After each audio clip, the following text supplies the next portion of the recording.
Hello, everybody. Thank you very much for joining me for another Alfred Hitchcock Presents review. Today I will be talking about Season 3, Episode 33, Mortem, starring Joanna Moore as Judy, Steve Forrest as Stephen, and James Gregory as Mr. Westcott. And this is a very good, very entertaining episode, in my opinion.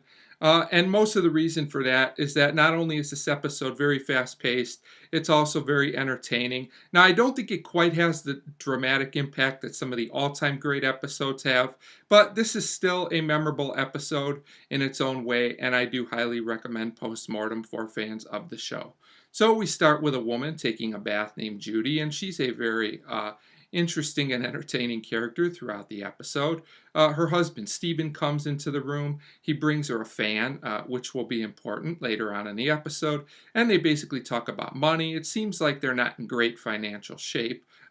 Overall, the only money they have, it seems like, is the money from Judy's first husband, who passed away.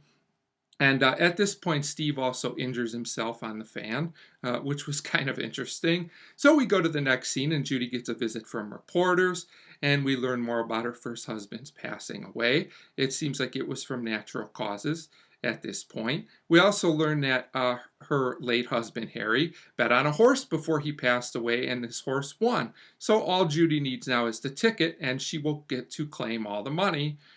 It's like $133,000, I guess. Still a pretty good sum of money even today.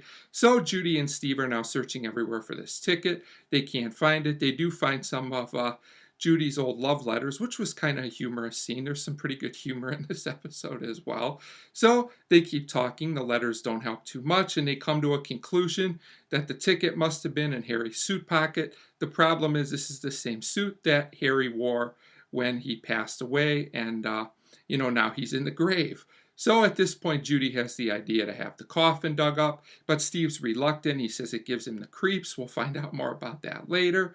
But when Steve leaves, he's got to go out of town, I think, for a day or a couple days, not really sure. So we see Judy in the bath again, which seems to be one of her favorite places. She gets information on the process of digging up the body on her own.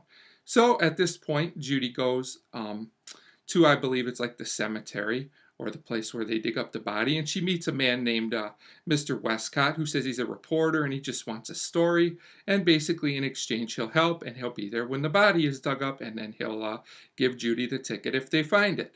So Westcott finds the ticket. Steve comes home, and Judy tells him. At first, Steve seems a little bit freaked out, but then after he thinks about it for a moment, he's okay. He thinks about what they can do with the money, but it turns out that Judy has some more conservative type plans for some of the money, and Steve really doesn't like this idea too much. So at this point, Westcott comes by again. And he tells Judy that his real profession is that he's an insurance investigator, that he lied before, and that's because he was looking into her first husband, Harry's death. And he suspects that Steve, who we also find out was an agent on this case, may have poisoned Harry at this point, and that he's trying to gather more evidence. So, of course, Judy doesn't believe this, and they argue about it for a bit. I did think this scene kind of slightly halted the momentum of the episode. I thought it was a bit long and a little exposition heavy, but it's important to the plot, so it was fine. It doesn't ruin the episode or anything. So after they argue about this, we get another scene where Judy's in the bath, and at this point I pretty much figured that she was setting Steve up. So Steve comes in, he acts nice for about a minute before throwing the fan in the tub. Judy screams, so Steve thinks that she's a goner. At this moment, Westcott comes in basically with the police, and they arrest Steve for killing Harry and for attempting to kill Judy. At this point, Steve says they have no proof, but Judy comes down. It turns out she's okay. This whole thing was a setup, basically,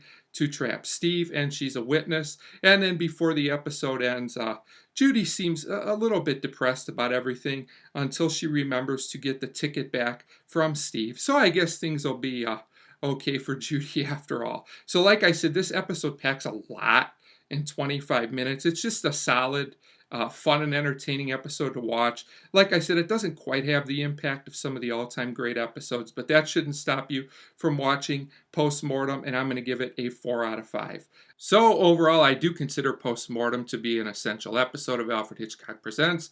It's very well acted, written, and directed, and I do really feel like fans of the show will really enjoy this episode. So 4 out of 5 for Postmortem, and as always, thank you very much for watching.